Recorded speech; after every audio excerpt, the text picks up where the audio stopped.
जय हिंद, जय भारत। मैं हूं रीना सुथार और स्वागत है आप सभी का सैनिक न्यूज विद रीना में। वीडियो की शुरुआत करते हुए सबसे पहले बात कर लेते हैं आज के इस वीडियो के टॉपिक के बारे में। देखिए, मई महीने के जो एआईसीपीआईएन के आंकड़े हैं वो जारी हो चुके हैं। अब ये आंकड़े 1 जुलाई 2025 से हमारी महंगाई दरों में कितनी बढ़ोतरी करने वाले हैं, आज के इस वीडियो में विस्तार से इसके बारे में बात करेंगे। साथ ही में कुछ कमेंट्स देखेंगे जिनके माध्यम से पेंशनर हो या फैमिली पेंशनर्स हो, इन्होंने अपनी पेंशन संबंधी समस्याओं को हमारे सामने रखा है। तो यही दो टॉपिक है आज के इस वीडियो के, जिसके लिए वीडियो में हम आगे बढ़ेंगे। लेकिन वीडियो में आगे बढ़ने से पहले यहाँ पर एक बहुत ही जरूरी बात जरूर से बताना चाहती हूँ कि देखिए, जब आप कोई कमेंट करते हैं अपनी पेंशन संबंधी समस्याओं को लेकर, तो उसके अगले 2-3 दिन की वीडियोस आप जरूर देखिए।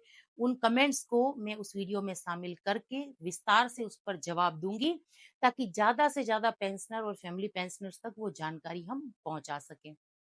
तो चलिए, ज्यादा देर ना करते हुए आज के इस वीडियो की शुरुआत करती हूँ। लेकिन हमेशा की तरह वीडियो को शुरू करने से पहले आप सभी से निवेदन है कि वीडियो में अंत तक बने रहिएगा। मेरे चैनल के द्वारा दी गई जानकारी अगर आप सभी लोगों के लिए यूजफुल रह रही है तो लाइक और शेयर कर दीजिएगा, और चैनल से जुड़ने के लिए अगर अभी तक चैनल को सब्सक्राइब नहीं किया है तो सब्सक्राइब कर दीजिएगा। बेल आइकन को प्रेस करके नोटिफिकेशन ऑन रखिएगा, ताकि हर एक वीडियो की नोटिफिकेशन आप सभी लोगों तक पहुंच सके। तो चलिए, इसी के साथ आज के इस वीडियो की शुरुआत करते हैं। देखिए, मई 2025 के एआईसीपीआईएन के आंकड़े जारी।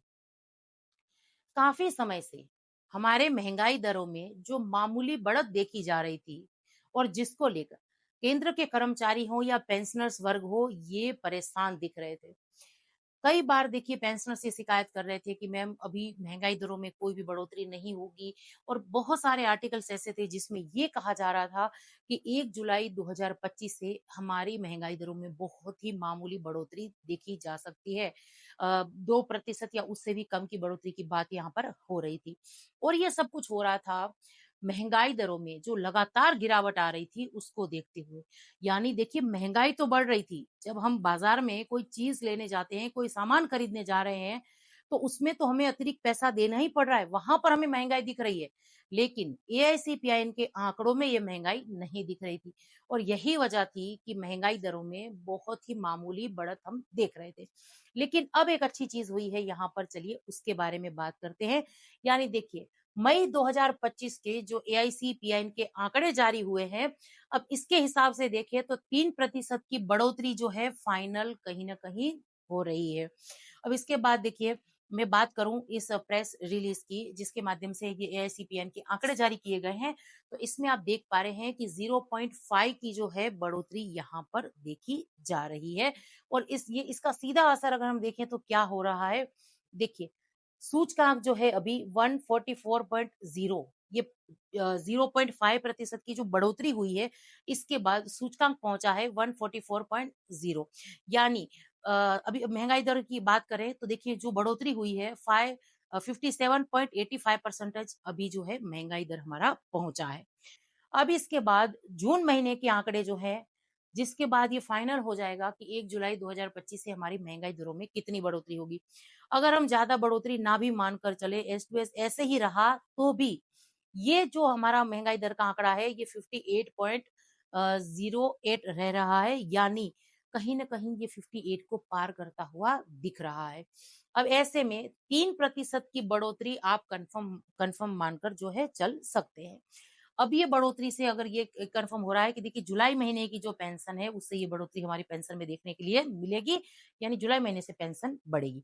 अब इसकी घोषणा कब होगी? सितंबर 2025 तक केंद्र सरकार इस बढ़े हुए महंगाई दरों की घोषणा कर सकती है।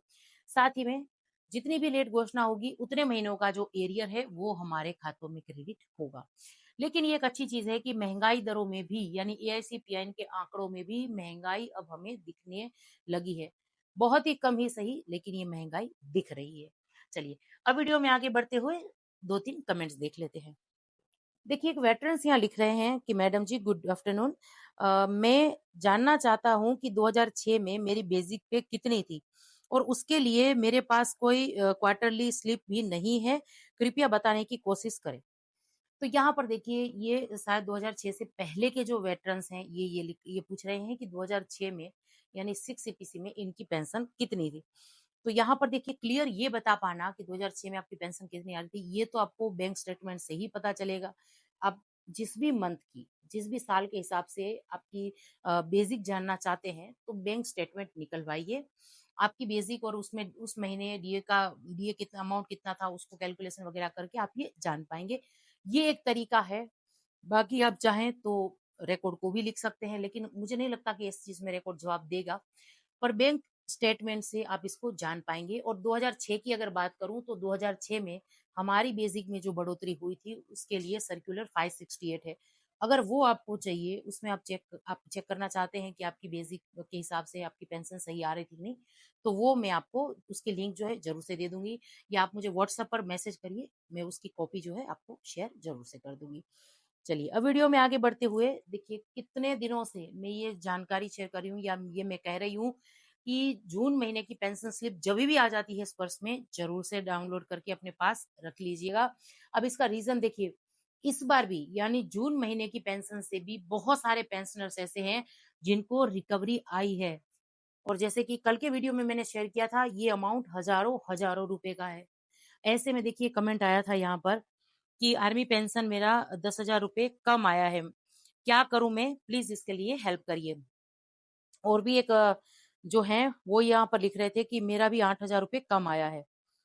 तो हमारे जो सर हैं कमलेश सर, उन्होंने हालाँकि इनको जवाब भी दिया है कि देखिए शिकायत कीजिए, डिटेल माँगिए, अपनी पासबुक भी देखिए, स्पर्श और सीपीग्राम दोनों में शिकायत कीजिए अपनी डिटेल के साथ। तो ये बिल्कुल सही बात है, ये कमलेश सर भी समय-समय पर जो हमारे पेंशनर या फैमिली पेंशनर्स अपनी क्वेरीज़ करते हैं, कमेंट करते हैं, तो उनमें जवाब देते रहते हैं। तो यहाँ पर सर ने बिल्कुल सही कहा है कि देखिए इसके लिए जैसे कि मैं कितने सारे वीडियोज़ में ऑलरेडी कह चुकी हूँ कि रिकवरी आई है तो सीपीग्राम के माध्यम से कंप्लेन करके जवाब माँगिए, स्पर्श से जवाब माँगिए कि ये रिकवरी, ये ओवर पेमेंट जो आप बता रहे हैं वो कब से कब तक का है? क्या सही में कोई पैसा दिया भी गया है या नहीं दिया गया है? कुछ एक मामलों में ऐसा था कि गलत रिकवरी दिखा रहे थे। जब सीपीग्राम के थ्रू कंप्लेन की थी, तो ये रिकवरी रुक गई थी। तो ये ज़रूर से करिए, सीपीग्राम के थ्रू कंप्लेन करके सारा डिटेल माँगिए स्पर्श से, पीसीडीए से, तभी ये चीज़ें यानी ये जो परेशानी है, जो स्पर्श और पीसीडीए बेवजह की रिकवरी दे रहा है, ये चीज़ें तभी रुकने वाली है। अदरवाइज़ जो है पेंशनर या फैमिली पेंशनर्स परेशान होते रहेंगे। तो जिन-जिन की भी रिकवरी आई है, उनको क्या करना है, सीपीग्राम के थ्रू कंप्लेन करके उसकी डिटेल माँगनी है। तो यही कुछ जानकारी थी जिसको लेकर आज के इस वीडियो में आई थी। जानकारी आप सब लोगों को कैसी लगी कमेंट्स के माध्यम से ज़रूर शेयर करिएगा। इसी के साथ आज के इस वीडियो से विदा लेती हूँ। जय हिंद।